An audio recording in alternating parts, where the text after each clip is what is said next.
Hi, welcome to three roses kitchen. இன்றைக்கி நம்ம என்ன செய்ய போகிறோம்னு பார்த்தீங்கன்னா ரொம்பவே சூப்பரான சைட் டிஷ் தாங்க செய்ய போகிறோம். குடை மிளகாயை வச்சு எப்படி செய்யுதுன்னு வாங்க வீடியோக்குள்ளே போய் பார்க்கலாம். வீடியோக்குள்ளே போகிறதுக்கு முன்னாடி ஃபஸ்ட் டைம் நம்ம சேனலை பார்க்குறதா இருந்தால் சேனலை சப்ஸ்கிரைப் பண்ணிக்கோங்க. மறக்காமல் லைக் பண்ணிட்டு உங்கள் ஃப்ரெண்ட்ஸ் அண்ட் ஃபேமிலி மெம்பர்ஸ்க்கு ஷேர் பண்ணிக்கோங்க.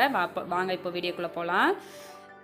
கேப்சிகம் பொரியல் செய்கிறதுக்கு ஒரு கடாய் எடுத்து வச்சுக்கோங்க. கடாய் சூடானதும் 2 டேபிள் ஸ்பூன் எண்ணெய் வந்து ஊற்றிக்கலாங்க. எண்ணெய் சூடானதும் கடுகு சேர்த்துக்கலாம். கடுகு நல்லா பொரிஞ்சு வருது. இப்போ 1 டேபிள் ஸ்பூன் உளுந்து வந்து சேர்த்துக்கலாங்க. சேர்த்துட்டு உளுந்தும் நல்லா பொரிஞ்சு வந்துருச்சு. இந்த டைமில் ஒரு கொத்து கருவேப்பிலை சேர்த்து பொரிய விட்டுட்டு 2 பெரிய சைஸ் வெங்காயம் வந்து நீல வாக்கில் கட் பண்ணி வச்சுருக்கேன். இப்போ அதை வந்து சேர்த்துக்கலாம். சேர்த்துட்டு இப்போ வெங்காயத்தை வதக்கிக்கலாங்க. வெங்காயம் வந்து இதுக்கு அதிகமாக சேர்க்கும்போது ரொம்ப நல்லா டேஸ்ட்டாக இருக்கும். அதனால நல்லா தாராளமாக சேர்த்துக்கோங்க. இப்போ பாருங்கள் வெங்காயம் நல்லா வதங்கி வந்துருச்சு. இந்த டைமில் 4 மீடியம் சைஸ் குடை மிளகா வந்து இந்த மாதிரி கட்டமாக கட் பண்ணி வச்சுருக்கேன். இப்போ அதை வந்து சேர்த்துக்கலாம். சேர்த்துட்டு நம்ம இதை வந்து வதக்கி விட்டுக்கலாம். இப்போ பாருங்கள் நம்ம வதக்கி விட்டாச்சு. இப்போ இந்த குடை மிளகு தேவையான அளவு உப்பு வந்து சேர்த்துக்கலாம். சேர்த்துட்டு மிளகாத்தூள் வந்து 1.5 டேபிள் ஸ்பூன் சேர்த்துக்கிறேன்.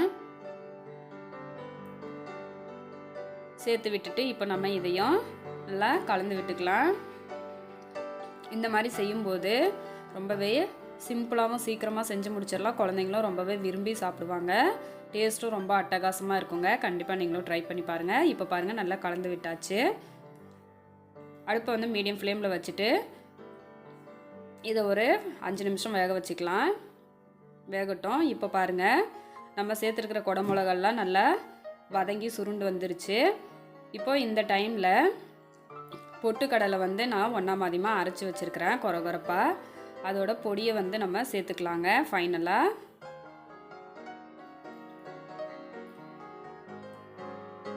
2 டேபிள் ஸ்பூன் பொட்டுக்கடலை பொடி வந்து சேர்த்துக்கலாம். கொஞ்சம் கொரகொரப்பாக அரைச்சி எடுத்துக்கோங்க. சேர்த்தாச்சு. சேர்த்துட்டு இப்போ இதையும் நம்ம கலந்து விட்டுக்கலாம். இது தயிர் சாதம், சாம்பார் சாதம்னு எல்லாத்துக்கூடவும் வச்சு சாப்பிட்லாம். ரொம்பவே டேஸ்ட்டாக இருக்கும். குழந்தைங்களும் ரொம்பவே விரும்பி சாப்பிடுவாங்க. கண்டிப்பாக நீங்களும் ட்ரை பண்ணி பாருங்கள். ரொம்ப டேஸ்ட்டாக இருக்கும். இப்போ பாருங்கள் நல்லாவே மிக்ஸ் பண்ணியாச்சு. அவ்வளோதான், நம்மளோட சூப்பரான குடை மிளகா சைட் டிஷ் வந்து ரெடி ஆகிடுச்சு. குடை மிளகா பொரியல் அருமையான ரெடி ஆயிடுச்சு. கண்டிப்பாக நீங்களும் ட்ரை பண்ணி பார்த்துட்டு உங்களோட கமெண்ட்டை சொல்லுங்கள். தேங்க்ஸ் ஃபார் வாட்சிங்.